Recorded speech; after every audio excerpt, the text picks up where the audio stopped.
రెండో రాజుల గ్రంథం 2 రాజులు 4:20-33. రెండో రాజుల గ్రంథం 4వ అధ్యాయం 33వ వాక్యం వినండి.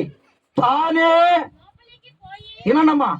తానే లోపలికి పోయి వారు ఇద్దరే లోపల ఉండగా తలుపు వేసి యెహోవాకు ప్రార్థన చేసి, చాలు తల్లి, గట్టిగా హల్లెలూయా చెప్పండి, ఉద్యోగంగా చెప్పండి, గట్టిగా చెప్పండి. మీ తలెత్తి నా వైపు తిరగండి, నా సైడ్ చూడండి. నీ తలుపు వేసి రహస్యమందున నీ తండ్రికి ప్రార్థన చేస్తే ప్రార్థన వింటాడంట. ఇక్కడ రెండో రాజుల గ్రంథంలో ఆమె చదివిన మాట ఏంటంటే, బైబిల్లో ఒక ఆమె ఉంది, ఈయన కుమారు, ఆమె పేరు సూనీమిరాలు. ఏ రాలు? అందరు చెప్పండి. ఈ సూనీమిరాలుకి ఒక కొడుకు ఉన్నాడు, అకైనాల ఒక కొడుకు ఉన్నాడు. ఈ కొడుకు ఏం చేశాడంటే చనిపోయాడు. మేరమ్మా, ఏం చేశాడు? చనిపోయాడు. ఇప్పుడు ఈ చనిపోయిన ఈ బిడ్డని వినాలా, ఈ చనిపోయిన ఈ బిడ్డని ఒక మంచం మీద పండేసి ఆ తర్వాత సేవకుడిని పిలిచారు. ఆ సేవకుడు వచ్చాడు. ఆ సేవకుడు పేరు ఎలీషా. ఏం పేరు చెప్పండి? ఏ పేరు? ఆ ఎలీషా వచ్చాడు. ఇప్పుడు ఎలీషా వచ్చి ఆ ఇంట్లో తొంగి చూస్తే చనిపోయిన బిడ్డ మంచం మీద పడుకొని ఉన్నాడు. అప్పుడు ఎలీషా ఆ గదిలోకి వెళ్ళాడంట. గదిలో ఎవరున్నారు? మాట్లాడలే మీరు. గదిలో ఎవరున్నారు? చనిపోయిన బిడ్డ. గదిలో ఎవరున్నారు? చనిపోయిన బిడ్డ. ఇప్పుడు ఈ ఒక ఎలీషా గారు సేవకుడు ఇంట్లోకి పోగానే తలుపేసేసారంట. ఏం చేశారంట? తలుపేశారంట.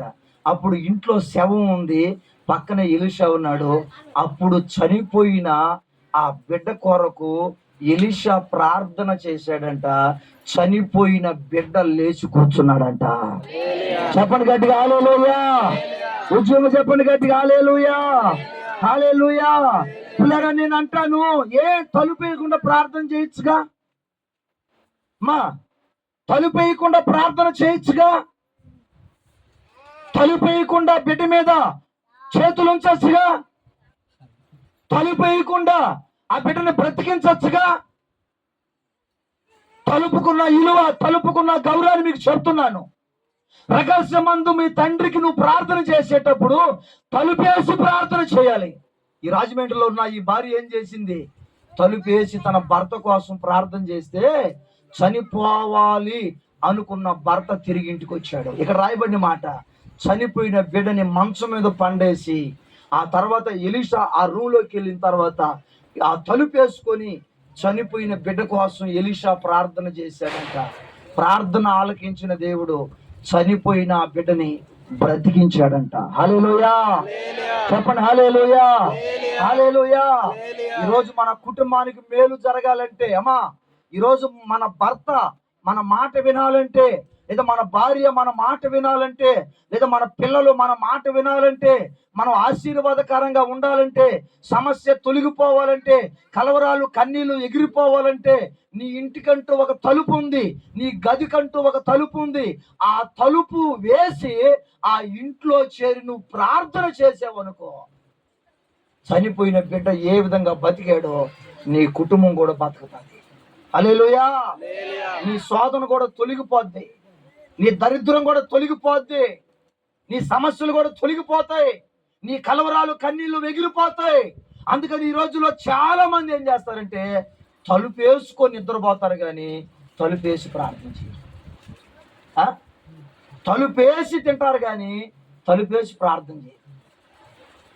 తలుపేసి సల్లు కబుర్లు చెప్పుకుంటారు కానీ తలుపేసి పాపం డబ్బులు లెక్క పెడతారు కానీ తలుపేసి బైబిల్ చదవరు, తలుపేసి ప్రార్థన చేయరు. నేను అంటాను, ఈరోజు నీ ఇంటికి ఉన్న తలుపు దేనికి ఉపయోగిస్తున్నావు? తలుపుని, అమ్మా, నీ ఇంటికి ఉన్న తలుపుని ఎందుకు పెట్టావు? అందానికా? సోక్కి పెట్టావా? ఓ, నీ ఇంటికి తలుపు పెట్టేవే సోక్కి పెట్టా, అందానికి పెట్టా, నైస్కి పెట్టా? ఆ తలుపు ద్వారా నీకేమైనా ఉపయోగపడుతుందా? మరలా చెప్తున్నాను, నీ ఇంటిలోకి వెళ్ళి తలుపు వేసి నువ్వు ప్రార్థన చేస్తే ప్రార్థన దేవుడు ఆలకించి, నువ్వు దేనికోసమైతే తలుపు వేసావో, దేనికోసమైతే ప్రార్థన చేస్తున్నావో, ఆ ప్రార్థన దేవుడు ఏం చేస్తాడయ్యా? చెప్పయ్యా. ఇప్పుడు నీ బిడ్డలు బాగా చదువుకోవాలా? నీ ఇంటికి ఒక తలుపు ఉంది, తలుపేయి, మోకాలు వేయి, చేతులు ఆకాశం వైపు ఎత్తు, ప్రార్థన చేయి. ప్రభా, నా తమ్ముని మార్చు, మా అన్నని మార్చు, పడిపోయిన స్థితిలోంచి లేవనెత్తు, కన్నీళ్ళ నుండి తప్పించు, అవమానుని తప్పించు, సమస్య నుండి తప్పించు. ప్రార్థన చేయి.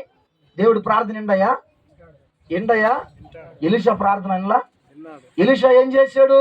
చచ్చిపోయిన శవం ఉన్న రూమ్లోకి వెళ్ళి తలుపు వేసి చచ్చిన శవం కొరకు ప్రార్థన చేస్తే శవం లేచి కూర్చుందంట. హల్లెలూయా, హల్లెలూయా, హల్లెలూయా.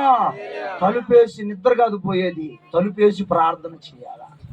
మా ఇంట్లో అప్పుడప్పుడు జాగ్రత్తగానండి, మా ఇంట్లో అప్పుడప్పుడు